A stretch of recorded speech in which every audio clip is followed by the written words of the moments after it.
So, welcome everyone, and hello, and welcome to be here in this another SNAP session. This time for a talk on EVs and AI, which it's going to be really interesting in my opinion. Um, I'm Carlos Jesus, part of SNAP, of course, and here I have the co-host with me, Abayomi, part of SNAP too, and also our speaker, Zachary Greenberg.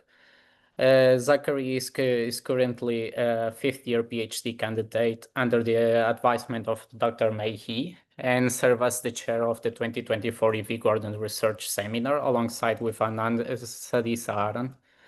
Zack's thesis is focused on developing AI-driven molecular engineering methods to understand how EVs modulate cell programming with the long-term goal of rigorously controlling the modulation of cell programming across all tissue systems, receiving funding and best research awards from Merck, NIH, and AIPS for this line of research.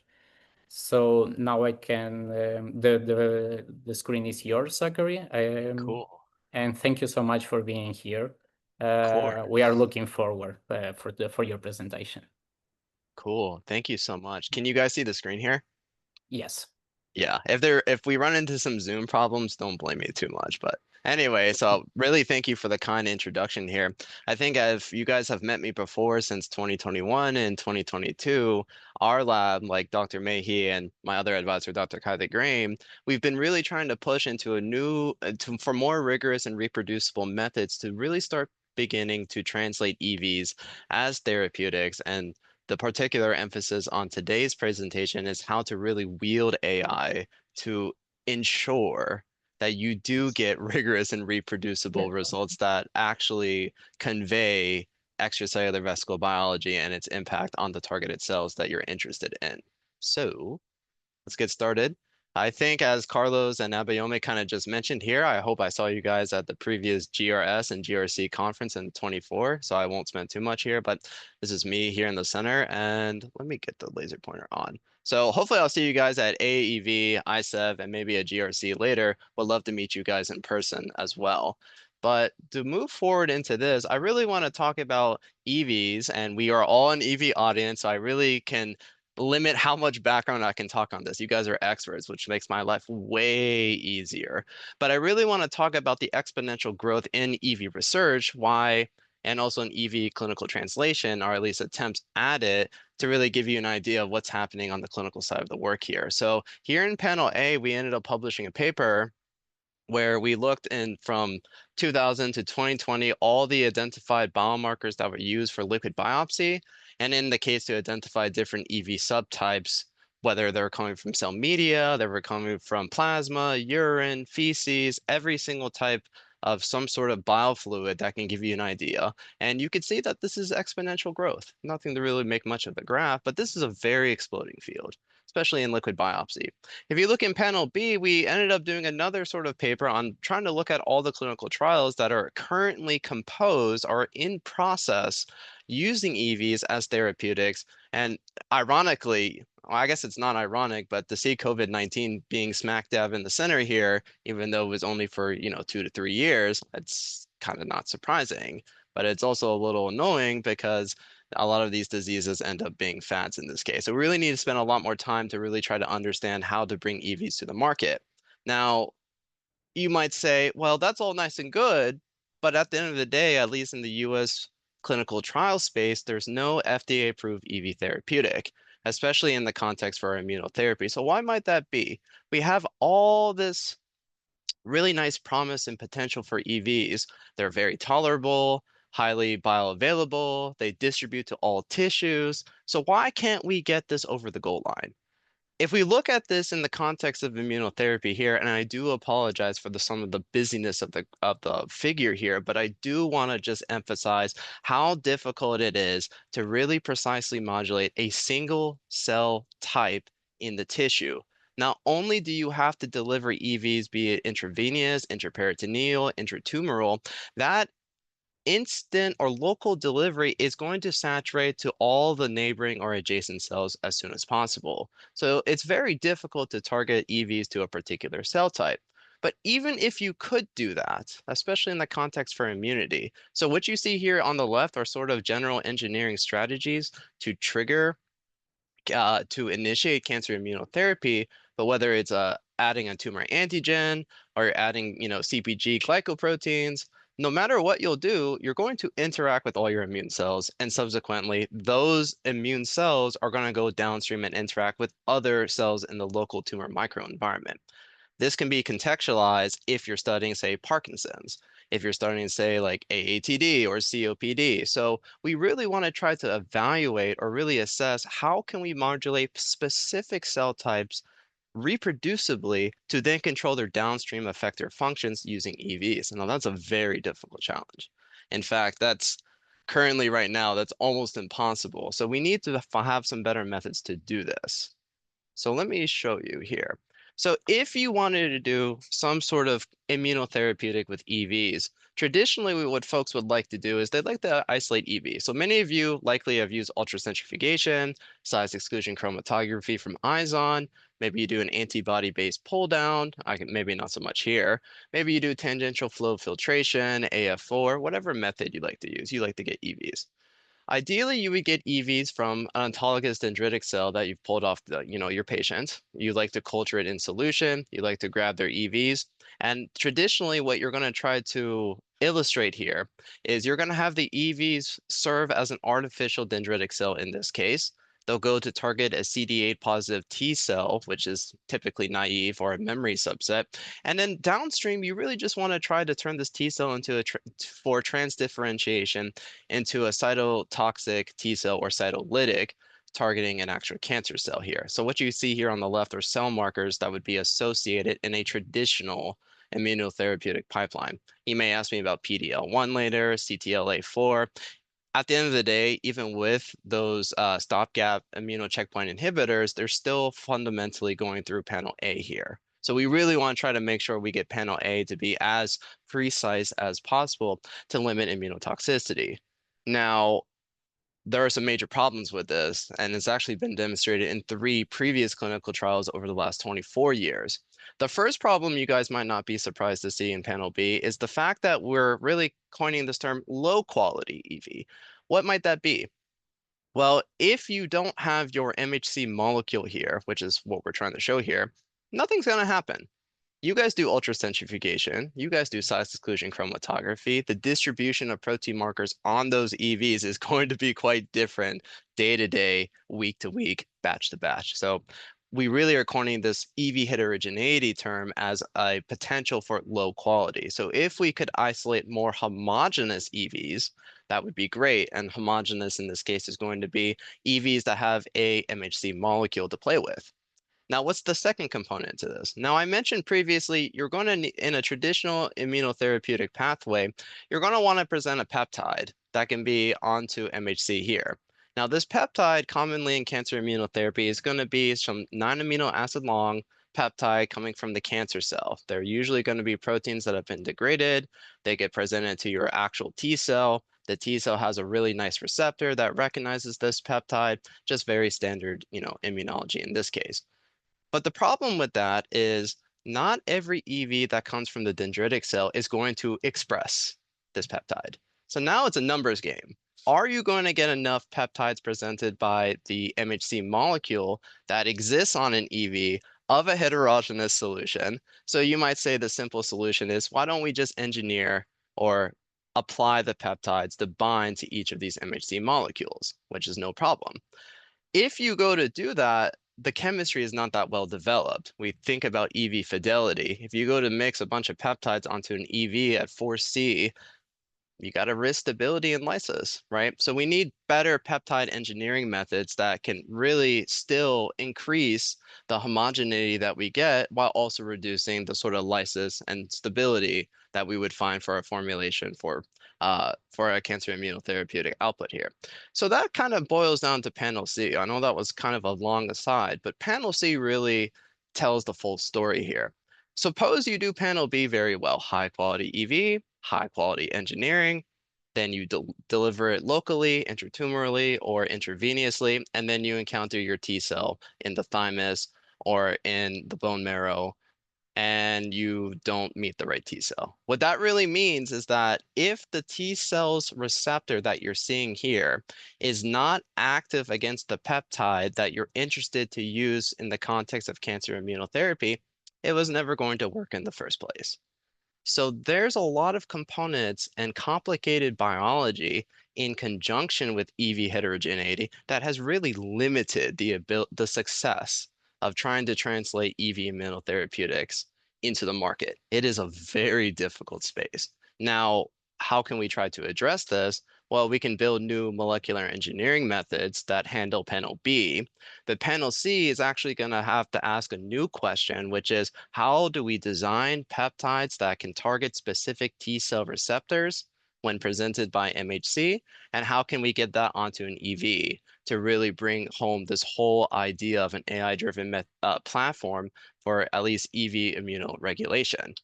Okay, that leads to the next question is, what exactly is a PMHC molecule? What is a quality one? What have people been doing to do this? I'm not the first person to come up with this idea. So traditionally, what people have done is you go into the clinic, you get a liquid biopsy, which is what you see here. CTC stand for circulating tumor cells. Sometimes they roll around. If you do an intratumoral biopsy in that case, you don't have to do this. But what you want to do is you want to look at all the peptides and the proteins inside of these circulating tumor cells to get an idea of what specific 9 amino acid long peptides I could present to the T cell. No problem there. So you go in and do LCMS and tandem mass spectrometry, and you look at all the 9 amino acid long peptides. And what you see here in this plot is the frequency of each amino acid at each position of your entire peptide distribution. So long story short, the most representative peptide could be sequence of F, L, L, D, L, L, A, L, V. And people have tried that actually. People have tried to take that into the clinic and it didn't work. So there's more to the story than just looking at the sequence distribution in that case.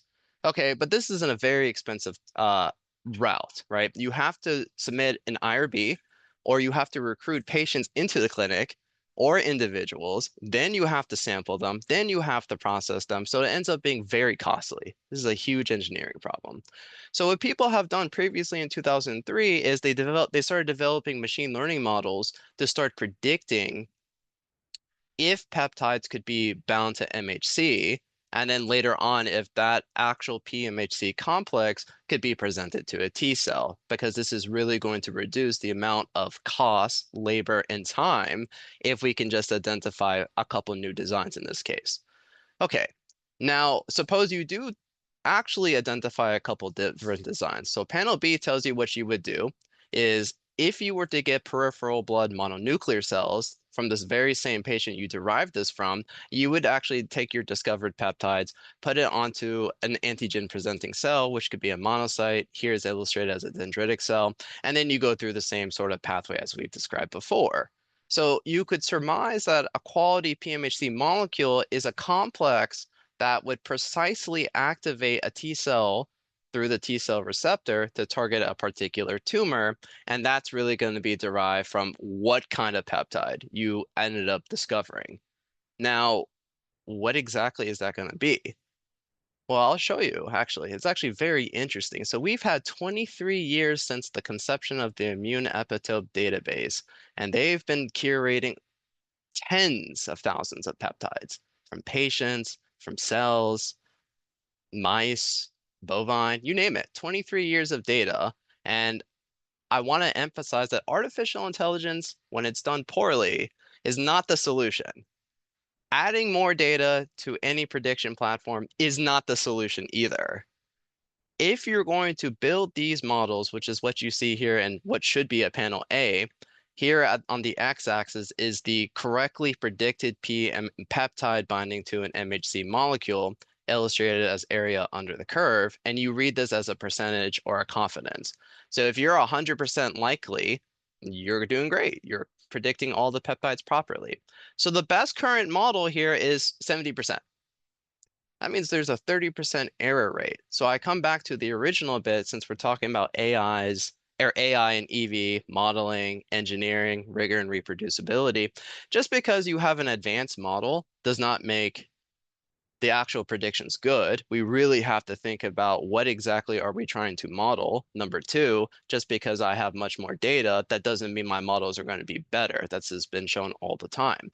Number three, if these are the gold standard models and I tell us, the biologists, hey, here's a peptide that works, I have a 30% error rate. That means your complicated biology for EVs is now a 30% multiplicative factor here. That is already pretty bad, right? So the point at all of this is we really need to think about how we can reinterpret the sort of modeling for cancer immunotherapy by looking at peptides bound to MHC. So here I have a molecular dynamics simulation. So this is a peptide that's bound to MHC. I hope that, oh, it did play. That's good. This is what's happening all the time at the nanoscale, nanoseconds. If I'm just looking purely at the sequence here, I'm not going to be able to identify any of the chemistry. If I look at a free peptide, be it in the cell, like in the intracellular lumen, in the extracellular matrix, in PBS, I have to be able to understand how this peptide, which is vibrating like this, makes it onto my MHC molecule, whether it's in the cell through the endoplasmic reticulum, to the Golgi, to the surface, on an EV. All this chemistry I have to be able to predict. This is a very challenging problem. This is why people have been looking at purely residues to really determine motifs. But if you could do this, in other words, if you could look at the physiochemistry and really try to build more informative models to predict and design peptides that are similar to tumor-specific antigens or tumor-specific peptides to be placed onto EVs, you have a whole new platform that is more rigorous and likely more reproducible than all existing models, which will then will certainly address EV heterogeneity at the clinical scale. So that's exactly what we did here, and this is currently in revision at NMI. So this is our AI-driven molecular engineering approach for EVs in this case. So what we're going to do is we're going to develop a generative model here. So we call this ExoGAN for extracellular vesicle or exosome at the time this was conceived. Excuse me. Generative adversarial networks to develop peptides. And the way it works is we have one model that generates peptides. We have another model that screens the peptides using physiochemistry, and they do this sort of a cyclical fashion here. It's very similar to a phage display or selects. You end up getting a final peptide library that undergoes all this in silico screening, whether it's motif prediction, binding correlation, and ranking. And eventually what we want to see is the sort of peptide bound to MHC computationally matches what we would see on an extracellular vesicles surface to then interact with a targeted T cell and their T cell receptor. In this case, I know we show IL-2. This is going to be important for later. Typically, it would be interferon gamma. But in any case, to match what we would expect to see for an immunotherapeutic product to at least go to the next stage here. So this is the first method to actually try to do this. And this, I'm very excited to show you how we did this just by using simple chemistry and biology and, of course, some AI. Okay. So, and feel free to ask questions if there are questions in the chat or if you can't hear me, or in any case, I'm totally fine with that too. So how are we going to really advance towards a rigorous method to develop EV immunotherapeutics or functional immune EV agents in that case? So we have I'm going to show you three sort of highlights here. So first we need to tell you about peptide physiochemistry, and then we'll move on to peptide generation, and then I'll show you all the experimentation. Now, I know this is a topic about EVs. We won't really see EVs until the final third of the presentation. This is just so I can show you that this actually works and why we do all this upstream validation to make sure we don't just miss any key steps. Okay.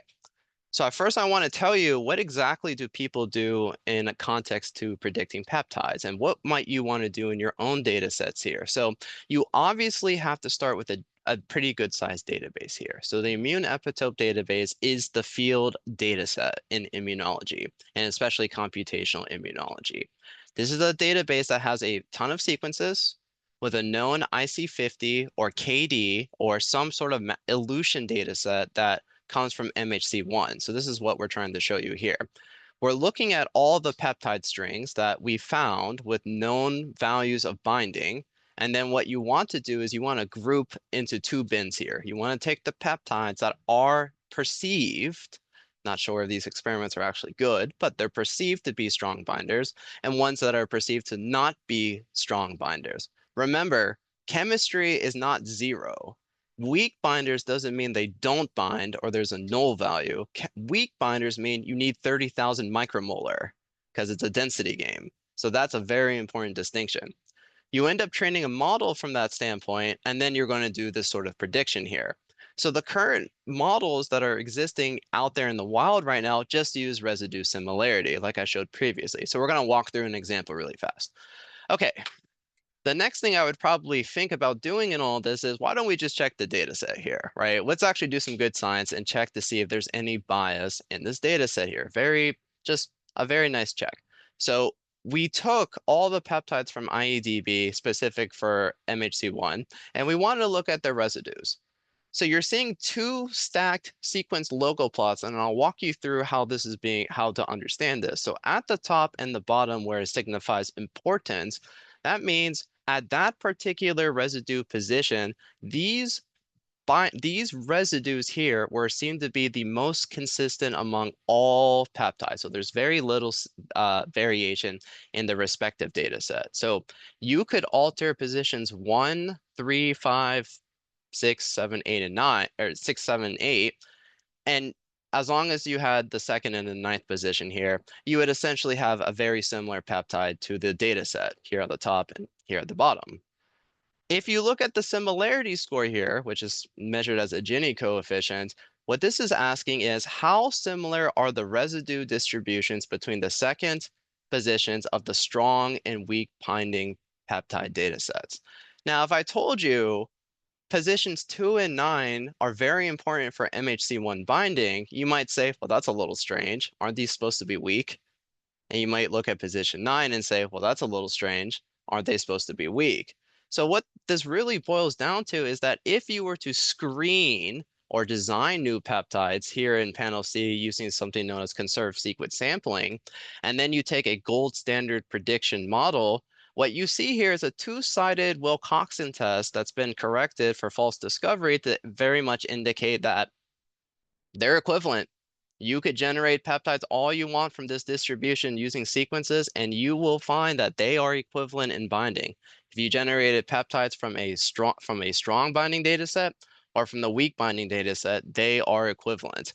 So that's a very huge fatal flaw because that really suggests that the current standard AI models that people have been using are really biased. They're really overfitting to the sequence, and particularly they're really overfitting to these two positions here.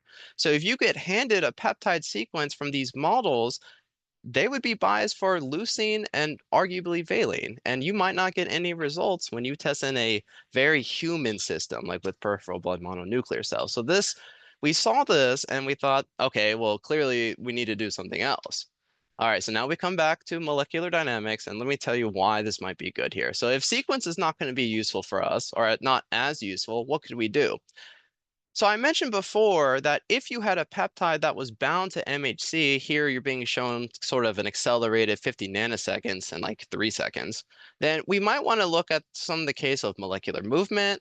How are the peptide and the protein receptor in this case interacting? In this case, you could see that at the ninth position here, it's very tightly bound. Here at the second position, it sort of adopts a free floating space. Yes, this is a simulation. We can talk about that later.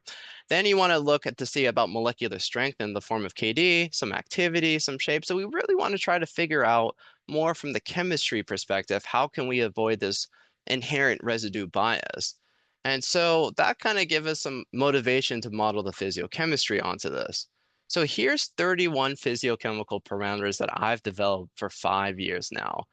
What you end up doing is you take the sequence that you're interested in here, and you're going to build a molecular simulation where you essentially turn your peptide into a three-dimensional vector. And here it's drawn as it is. Then you're going to set your entire water box, it's using MD, no problem. And then what we did in a different way is we tried to really model the physiological conditions we would find in the tissue, like in the case for the thymus or in the blood. And then we ended up actually using two different methods here. This is quantum chemistry and some physiochemical work. That's not the important bit. The more important parts is looking at the actual parameters we calculated. So for example, how stiff is your peptide or your complex going to be? That certainly matters from the chemistry perspective, because if I have a very stiff protein complex, I can't do anything. I can't move. I can't interact. Same thing on an EV. If I have a very low energy, like from Chem 1, the Gibbs free energy, then these peptides will be much more likely to bind onto MHC and be presented by the EV. And it even goes as far to talk about diffusion, conformation, and then looking at some basics peptide properties, like in the case for aromaticity, which MAR1 here doesn't have that.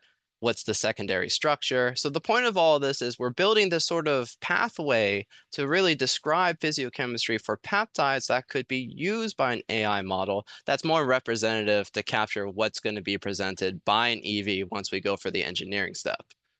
So oh, it's already 30 minutes in. All right. So in this case, I'm just going to show you sort of the basic bits and get to the experimentation. What you see here in panel A is a correlation plot plotted as the Fisher Z-score. And what you see here is at the top, this is MHC1 affinity, or for peptides that have a high correlation for this.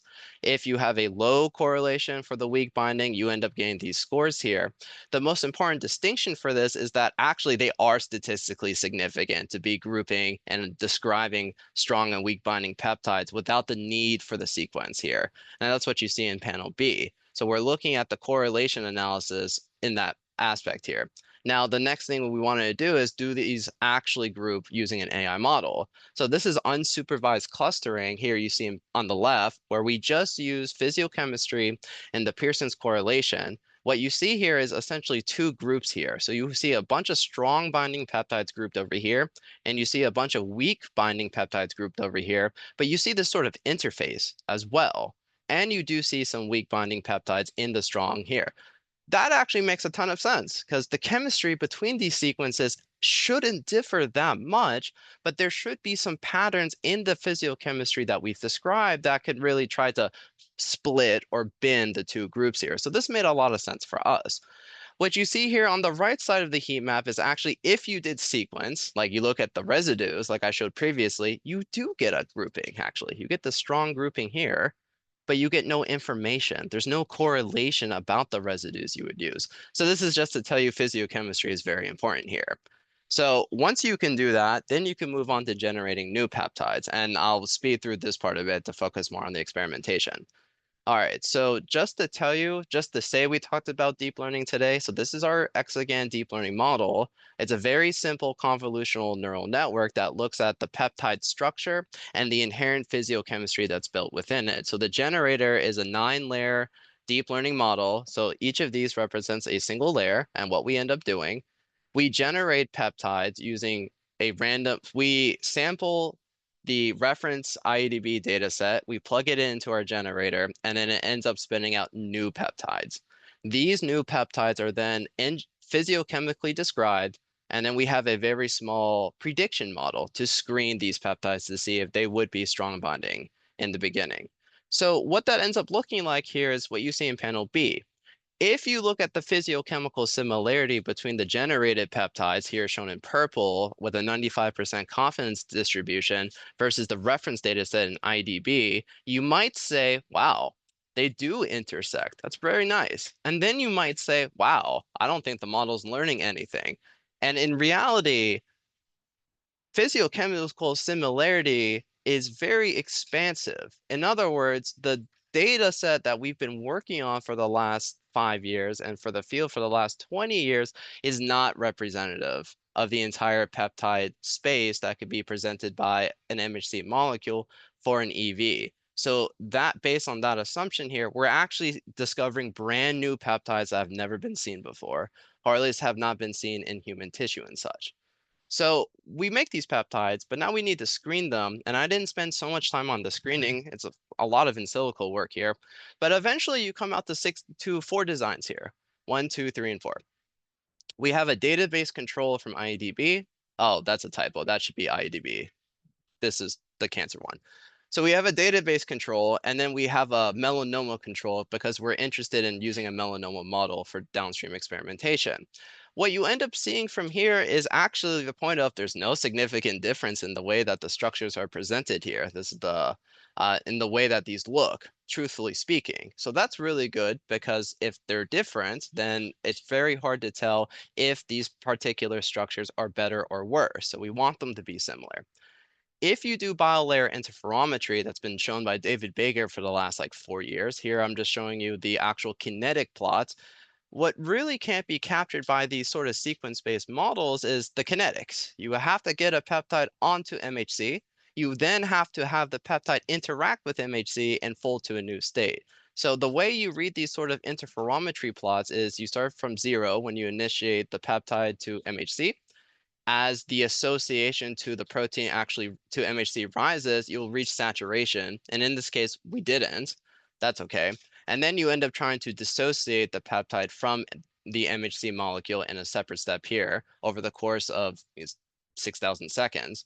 But the main point from this is how if you want to calculate the binding affinity, which I didn't show you as a summary plot here, it's more important to show the kinetics in this case, is that every single peptide we've developed is less than 150 nanomolars.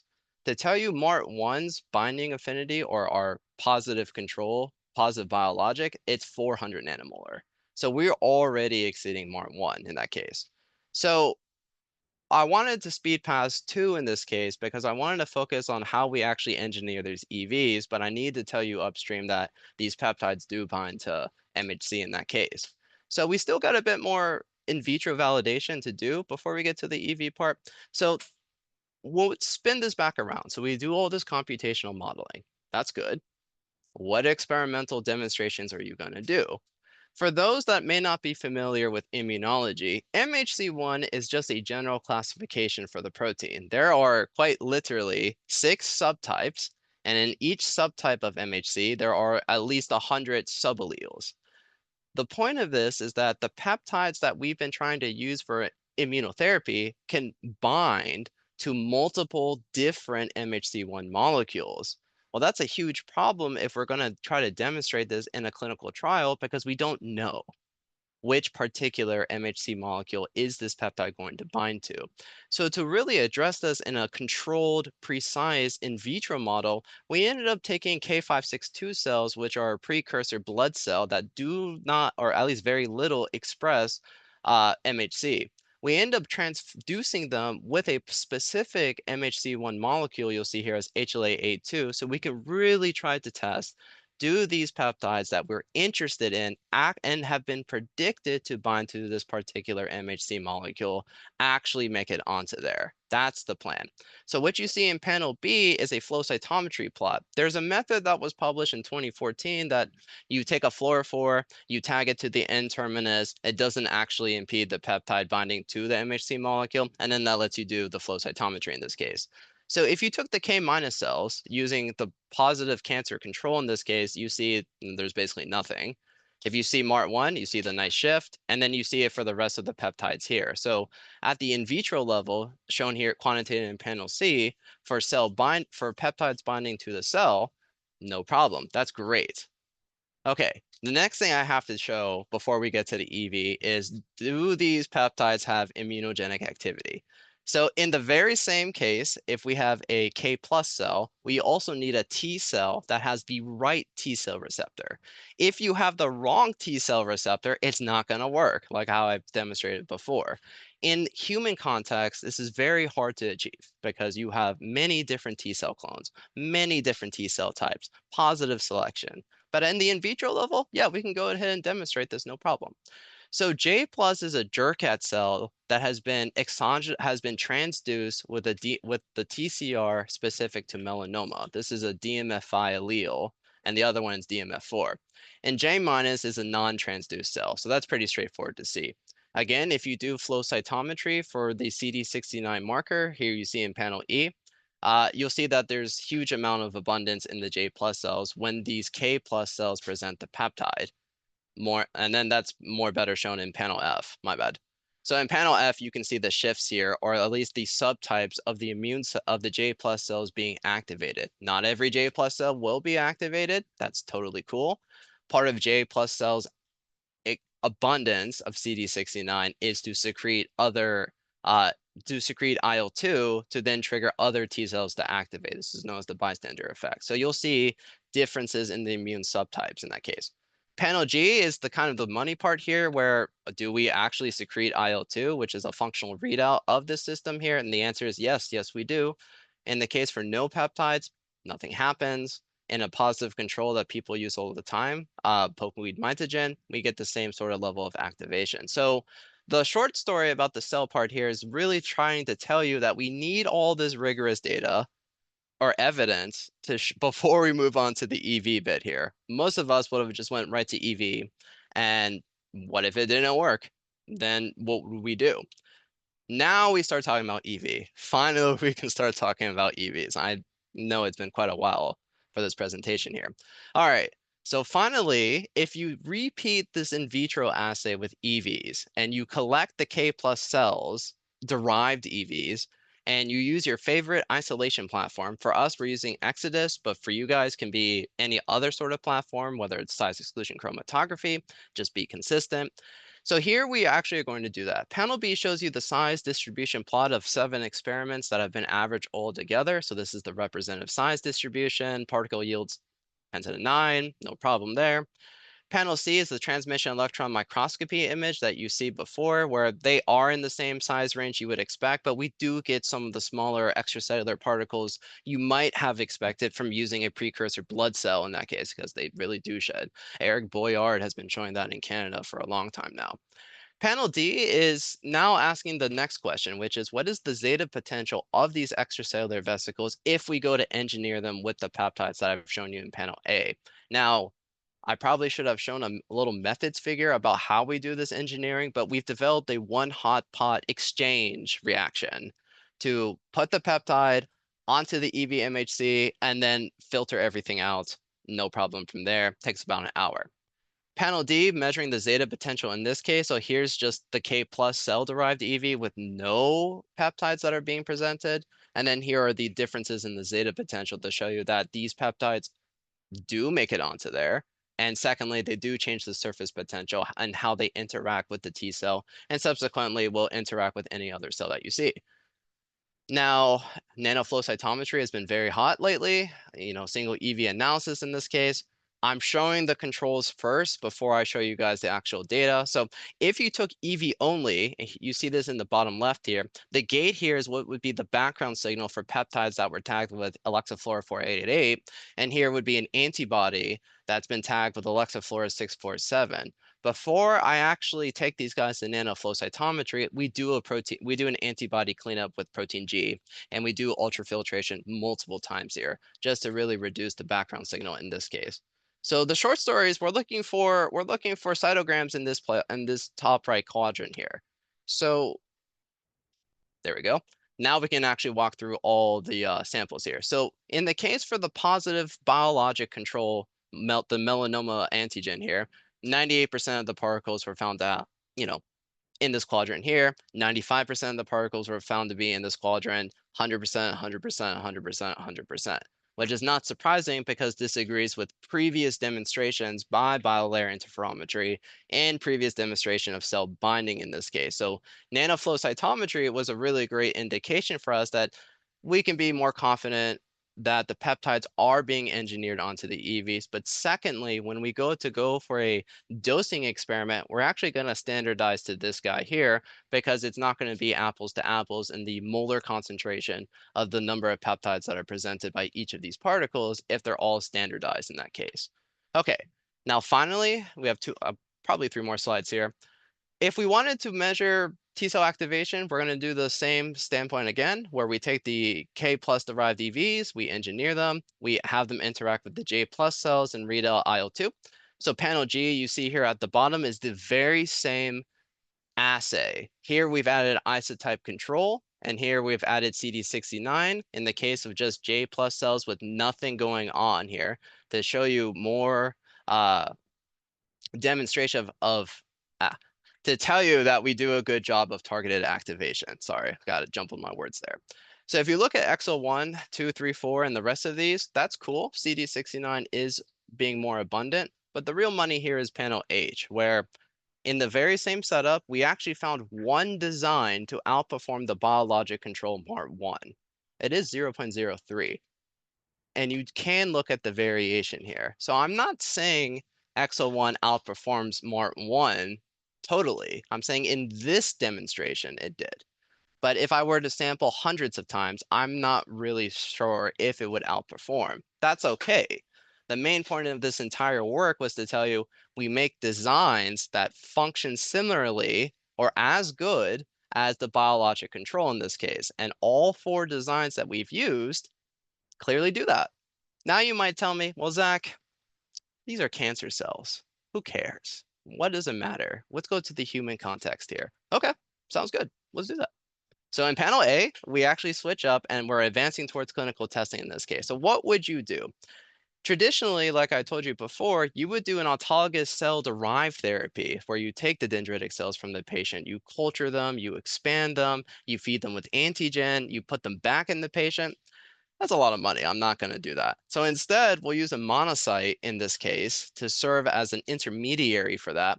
And we'll do the same setup as before where we collect the EVs, we purify them, we engineer them, and then we're going to actually get peripheral blood mononuclear cells from healthy individuals. Now, this is a very key step here. Why would I use PBMCs from healthy folks, not from cancer-derived folks?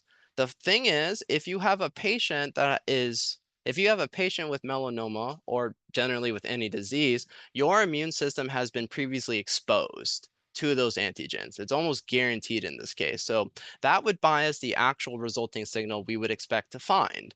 If we use it from healthy individuals, we're really asking the questions off rip, can these T cells in this human immune context respond to the peptides that are presented by EVs without any sort of, well, there will be some minor bias, genetics anyway. Okay, so to show you some flow cytometry, right now I'm just showing a representative human sample, and then I have to do some more work and test more people. But what you see is we did this 5-day culture here. So in day 1, we incubate, you see in panel A, so on day 1, we do this measurement for CD69. On day 2, we actually do get a shift in one particular peptide that we designed. It was very interesting. If you look at MART1, which is this pink guy here, nothing's really changing actually across all the designs except for the first one. On day 3, we start to get this massive shift, and it's actually kind of almost looking like this would be a glycoprotein-based shift here. It was very interesting. Again, all the other designs were like the biologic controls, and on day 4, we have this emergence of an immune response. It's very slow, which makes sense because we're delivering EVs, not peptides. If I'm delivering micrograms of peptides rather than EVs, I would expect to see day 4 over here. But the point is, you start to see this immune response build up, which is really cool to see. In fact, 4, 3, 2, and then these two, which are the controls, are really similar. We're really excited to see this. What we were not excited to see, or we're just a little confused about, is why is EXO1 or our design functionally generating an immune subset like it was a glycoprotein or like PHA or pokeweed mitogen in this case. And then as you went to day 5, which normally the immune response starts to contract, there's still a retention here. So it could be due to memory cells in this healthy individual. We're not really sure, but it was really exciting to see. Now, nobody would care because it's just protein abundance, right? So now we actually measure interferon gamma, which is a clinical readout for that. And so the kinetics of this immune response, it actually follows what you would see in a clinical trial stand-up point here. So this is day 0, well, technically day 1. On day 2, you get this increase in interferon gamma secretion to start triggering this immune response. And as interferon gamma is secreted, it actually will reduce as these T cells start to transdifferentiate into regulatory T cells, which won the Nobel Prize, T helper 17, T helper 1 and 2. So you guys have seen this before, but it's strange because EXO1 is not outperforming EXO2 in terms of the interferon gamma it secretes, but the memory subset was quite different. So this is a brand new discovery I have no idea about that needs further investigation if we're going to advance EVs to target specific cells. And this is like immune cells, and this is likely happening all the time in the human body that we're really starting to tease out now. This is really exciting. Okay, so I think I'm on time actually. So this is just some discussion and kind of future work in this case. So long story short, if you're going to try to do clinical applications starting from the bench, or in my case, starting from the computer, rigorous methods always. Now you might say, I use rigorous methods. You need more rigorous methods that particularly address EV heterogeneity.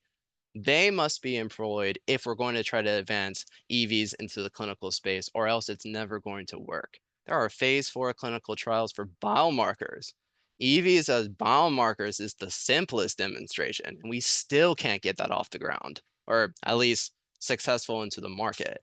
So for a therapeutic, we still have a long way to go. That's why we need to build more rigorous methods in this case, whether it's with AI or without it. In my case, if we're going to do this AI modeling, we need to actually address the inherent heterogeneity in AI modeling and how we understand data, how we understand peptides, and really truly understanding the chemistry that's presented in our biological systems, that it can be properly modeled, or we're never going to get off the ground. That's the real story there.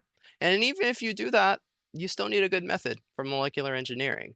At the end of the day, if any of these steps fail, it's never going to work. So that's the biggest takeaway from this entire presentation. If you're going to use AI, try to do a good job of it. And if you're not going to do AI, try to still do a good job of it too. Or else, if you want to try to treat people, it's not going to work. And then the final part that we talked about in the previous slide is really looking at immune cell programming. I really want to look at these sort of T cell subsets and even the monocyte subsets and see what's happening at their sort of at the cellular scale. What particular pathways, especially transcription factors, are being upregulated to really cause them to be really responsive like that. EXO-1 still bewilders me to this day. In any case, I think that summarizes everything. This is everybody that's been helping me for the last 5 years on this particular project here. Here's all the funding. Yeah, thanks for the presentation. Are there any questions?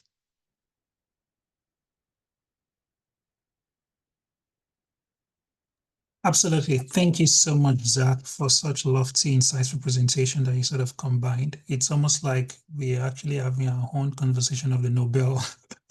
Thank you. By the way, it also reminded me of the AI-designed bacteriophages that was published in Stanford, and this is almost like the EV version. So thank you so much.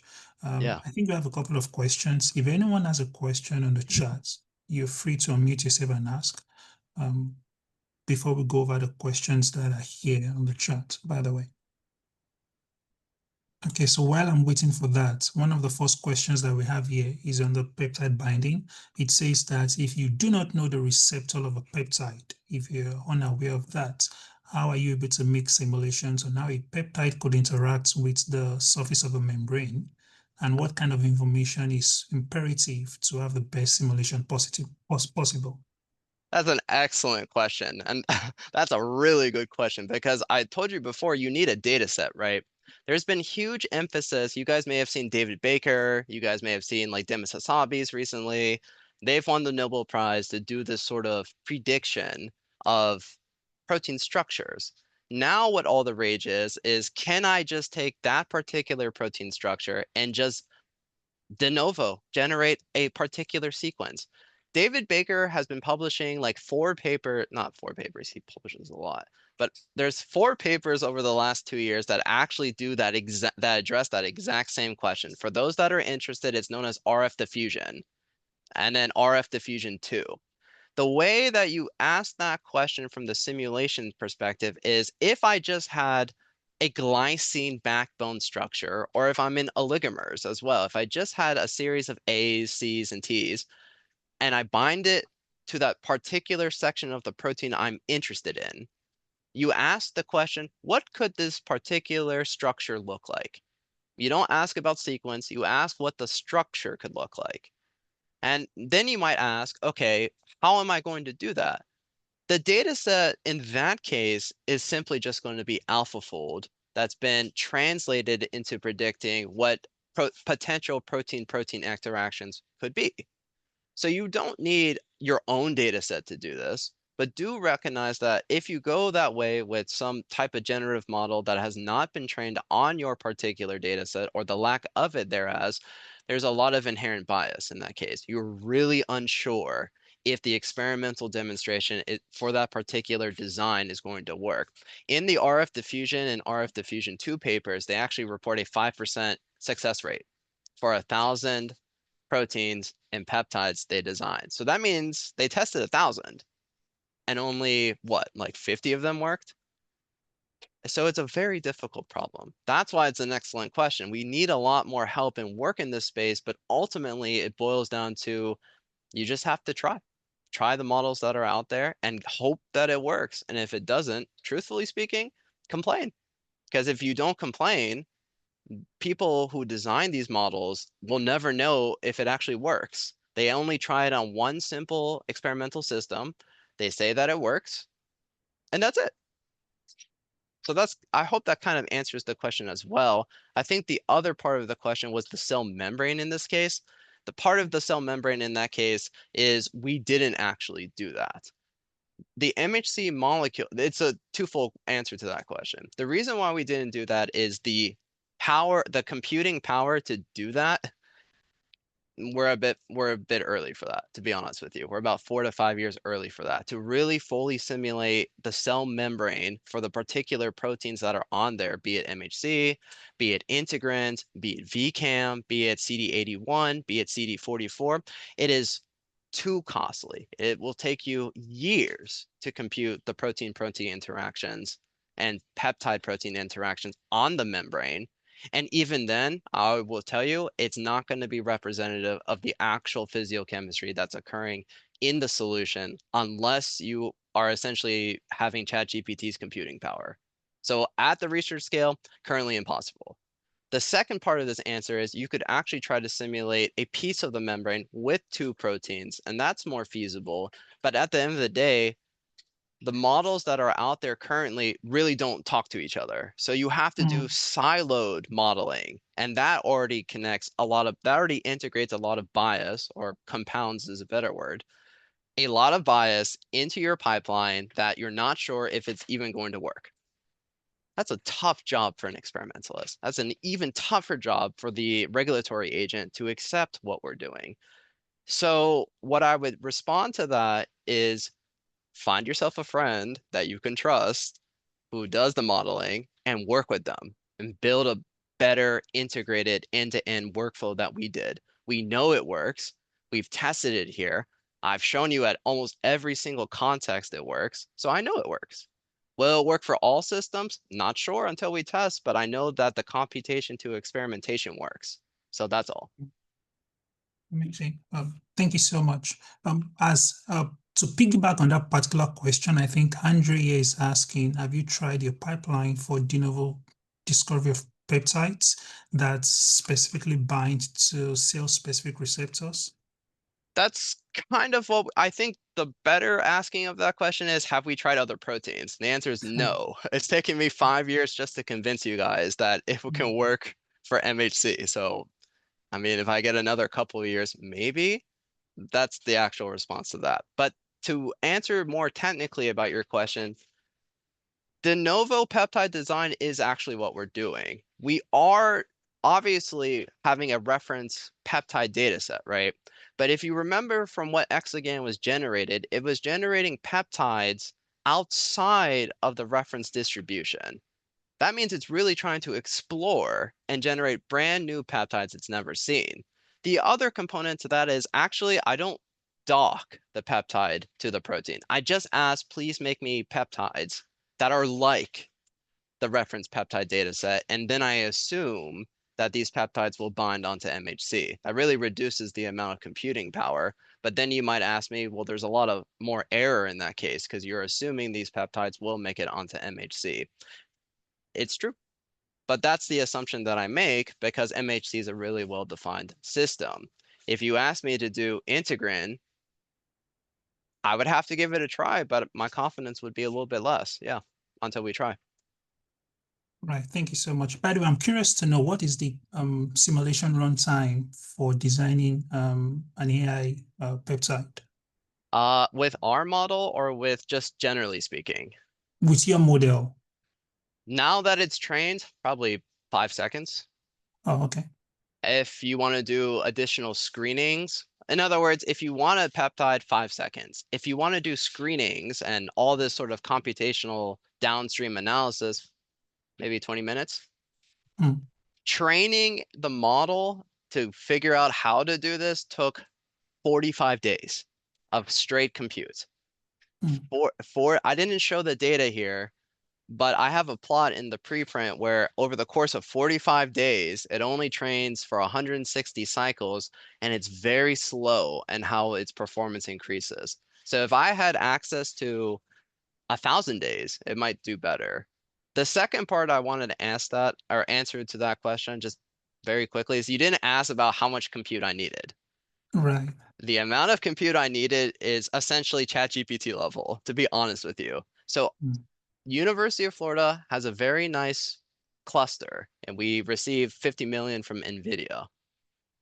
Each computer that I used costs, let's say, $4,000. I'm not trying to say that like, oh, this is nice. I'm telling you about the scale that I would not be able to do this at other institutions unless they had the compute. Each peptide takes 15 computers. I compute 3,000 peptides every single run. So 3,000 times 15 over 160 times over what, 45 days? That is an impossible level of compute for Mm. many institutions. So the run times, once the model is trained, no problem. Training said model to do this, I could spend a whole hour talking about how to do that properly. Mm. Yeah. Absolutely. That's so powerful. I think one question I'd like to ask you before I go over to the next one, we just have about 2 minutes. There is this thing called the IEDB repository. So Yeah. how do you ensure that ExoGAN is not memorizing data from the Ah, repository, right, to I'll avoid show data you. leakaging? Yeah. That's actually exactly what we're trying to show in the work here. That's an excellent question. And I saw that there's a question in the chat about size exclusion, which Yes. I can talk about in a second. So please merge both of them together. Thank you. Yeah. Okay. You asked me about memorization. Let me ask you Yeah. in panel B, without any context, are the two circles intersecting each other? Just answer that question. Yes. Are Mm. the two circles completely overlapping each other? No. No, I don't think so. Right. So there is no memorization. Mm. But for the other IEDB based models and the sequence based models, they do memorize. That's actually Mm. what I showed earlier about if you were to, let me go one more slide back, or a couple slides back. In panel C, if you have a very similar sequence between the strong binding and weak binding peptide data sets, those sequence only models, in my opinion, which has been for discussion with some of the field leaders for a while, in my opinion, they've memorized the data set.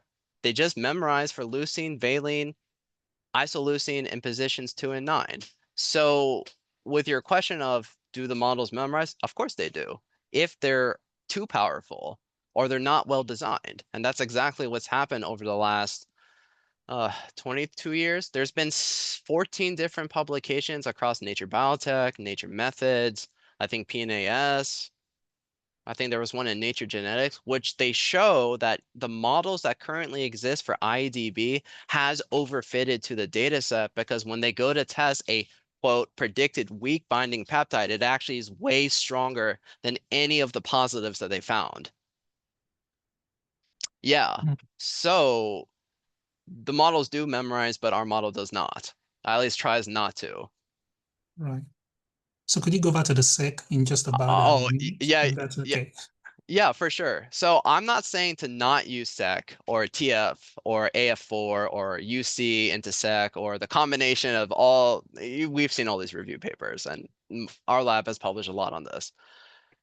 I'm not saying to use sec. What I am saying is to be very careful to assume that you have a homogeneous EV distribution. I have a different publication that shows that if you evaluate, quote, the homogeneity through a quality index score, In the case for some antibody pull down, in the case for ultracentrifugation, and in the case for membrane filtration, I know this is not directly related to SEC, the quality is actually very low.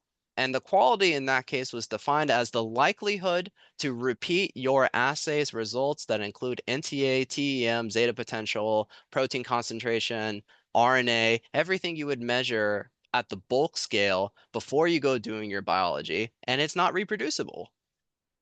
Mm. So I'm not saying SEC is not useful. You just have to be very, very careful in the assumption that you would yield a reproducible result for the biology that you're interested in, not including with AI or not including immunotherapy. That's the real answer to that question. Veerman has showed that as well in 2021 and 2023. Kowal has shown that in 2020. People have shown this with single EV analysis as well. So that's why I want to make sure you can use SEC. Just be very careful. Same thing with any other isolation method. What I didn't show is an isolation control because I just don't have enough space and time to show that.